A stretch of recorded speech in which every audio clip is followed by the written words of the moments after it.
हाय मेरे प्यारे बच्चों, वेलकम टू ललित एकेडमी। मैं अमित सर।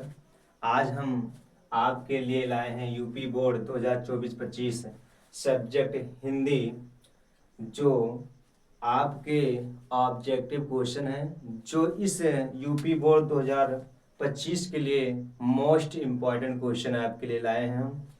तो आज हम आपको इस क्लास में हमारा यही है कि कमजोर तब रुकते हैं, कमजोर तब रुकते हैं जब वे थक जाते हैं, और विजेता तब रुकते हैं, और विजेता तब रुकते हैं जब वे जीत जाते हैं। तो आइए हम आपको हिंदी क्लास की ओर ले चल रहे हैं। पहला क्वेश्चन आपका हिंदी का है। इसमें पहला प्रश्न कि मुकुल और त्रिधारा किस प्रसिद्ध काव्य संग्रह है। कह रहे हैं मुकुल और त्रिधारा किस प्रसिद्ध काव्य संग्रह है। तो पहला ऑप्शन ए दिया है मैथिली शरण गुप्त जी का, दूसरा ऑप्शन दे रहा है सुभद्रा कुमारी चौहान का, सी ऑप्शन है माखन लाल चतुर्वेदी, डी ऑप्शन है नॉन, इनमें से कोई नहीं। तो जो मुकुल और त्रिधारा किसकी प्रसिद्ध काव्य संग्रह है, तो वो हमारा किसका है, सुभद्रा कुमारी चौहान जी का। तो ऑप्शन नंबर बी सही हो जाएगा। दूसरा प्रश्न हमारा है मैथिली शरण गुप्त जी के द्वारा, मैथिली शरण गुप्त जी के द्वारा रचित रचना है।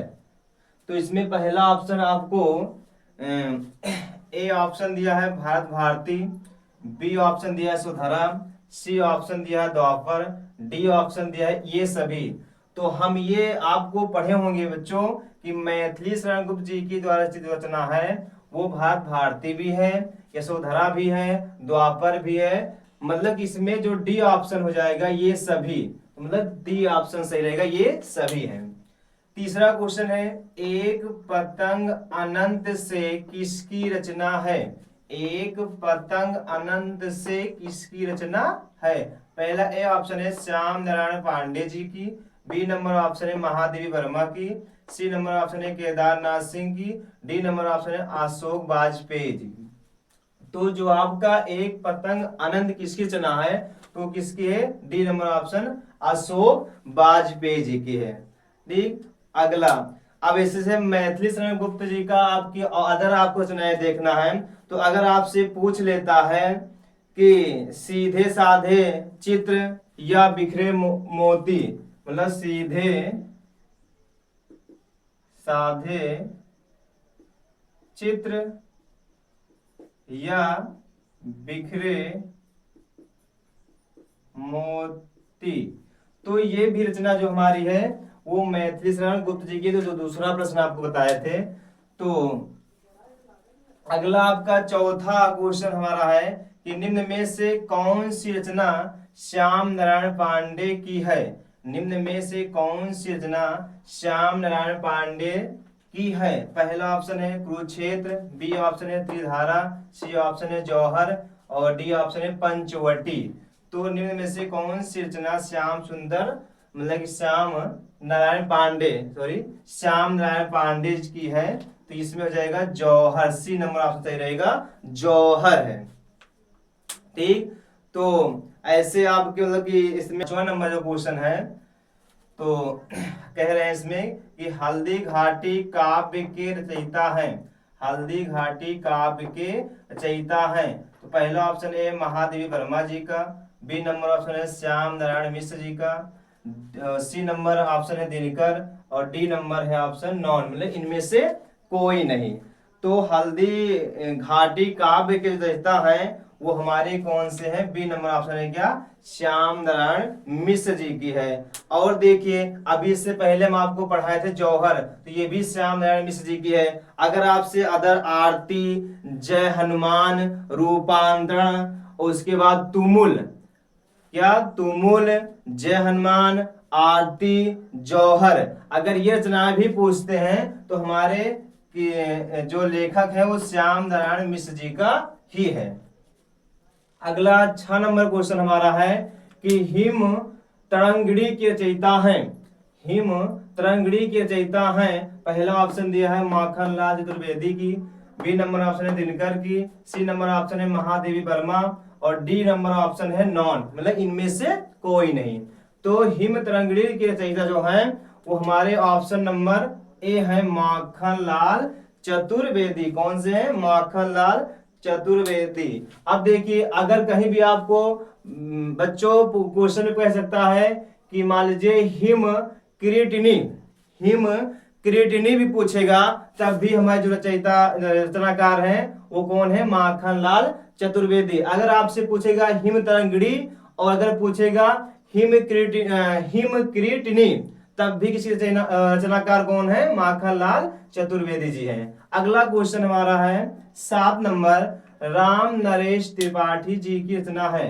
राम नरेश त्रिपाठी जी की रचना है। पहला ऑप्शन है ए मानसी, बी नंबर ऑप्शन है पथिक, सी नंबर ऑप्शन है मिलन और डी नंबर ऑप्शन है ये सभी।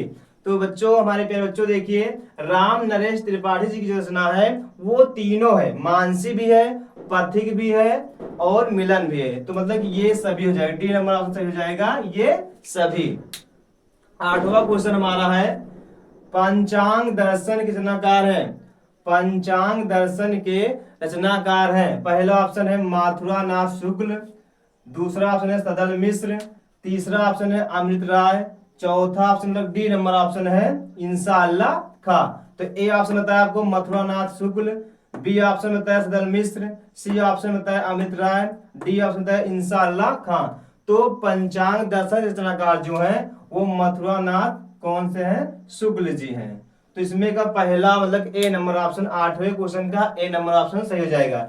लेकिन सदल मिश्र जी का पूछेगा ये किसके रचनाकार हैं तो हम कहेंगे नासकेतो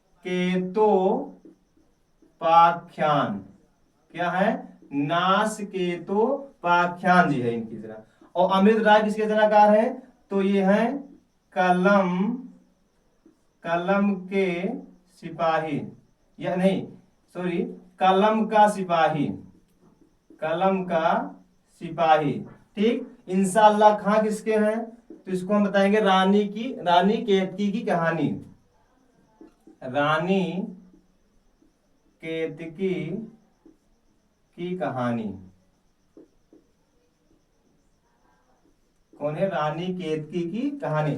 इंशाअल्लाह खां रानी केतकी की कहानी, अमृत राय कलम के सिपाही के रचनाकार हैं और पंचांग दशा बताई मथुरानाथ शुक्ल जी का, सदल मिश्र क्या? नासकेतो पाख्यान। तो 8वें नंबर का लेकिन पहला ऑप्शन आपका मथुरानाथ शुक्ल की पंचांग दर्शन पूछा है। अगर ये सब पूछते तो इसलिए हम आपको बता दें कि नासकेतो पाख्यान पूछता या कलम का सिपाही या रानी केतकी कहानी। तो रानी केतकी कहानी बताएंगे हम इंशाअल्लाह खां टिक लगाते। अगर कलम सिपाही पूछा होता तो अमृत राज जी की लगाते। अगर नासकेतो पाख्यान पूछता तो सदल मिश्र जी को लगाते। अगला 9वां क्वेश्चन हमारा है पंच परमेश्वर कहानी के लेखक हैं। पंच परमेश्वर कहानी के लेखक हैं। तो देखिए पहला ऑप्शन है यशपाल, बी नंबर ऑप्शन है Munshi Premchand, C number option है राजेंद्र प्रसाद और डी नंबर ऑप्शन है नॉन, इनमें से कोई नहीं।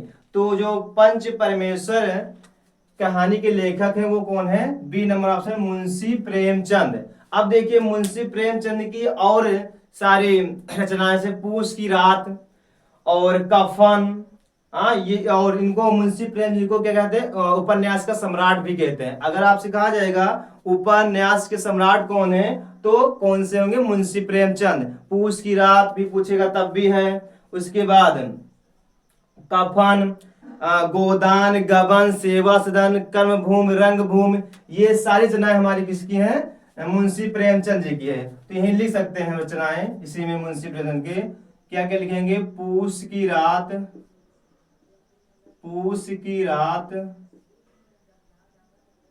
कफन, गोदान, गबन,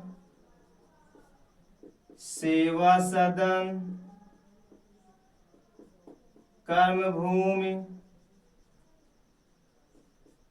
रंग भूमि।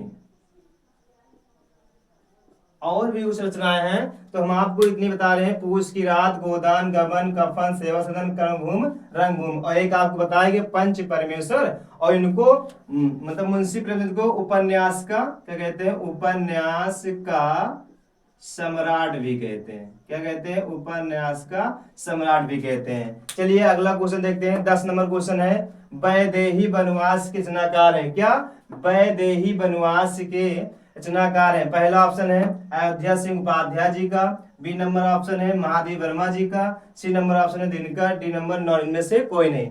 अब देखिए वैदेही वनवास के रचनाकार जो हैं वो हमारे कौन है। पहला ऑप्शन है अयोध्या सिंह उपाध्याय, तो पहला ऑप्शन सही हो जाएगा अयोध्या सिंह उपाध्याय। अब देखिए बच्चों, इसको याद करने के हम थोड़ा ट्रिक बनाए हैं इसमें।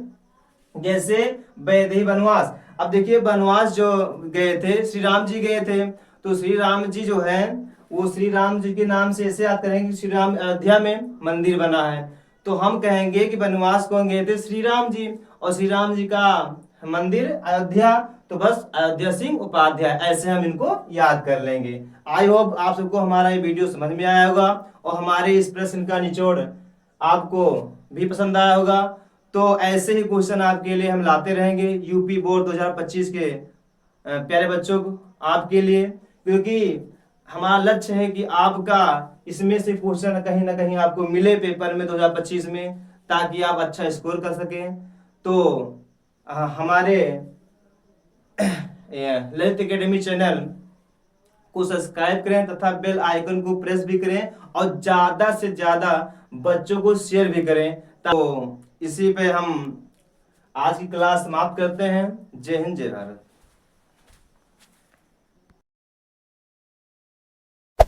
Hey there. Subscribe to my channel. And also press this bell icon.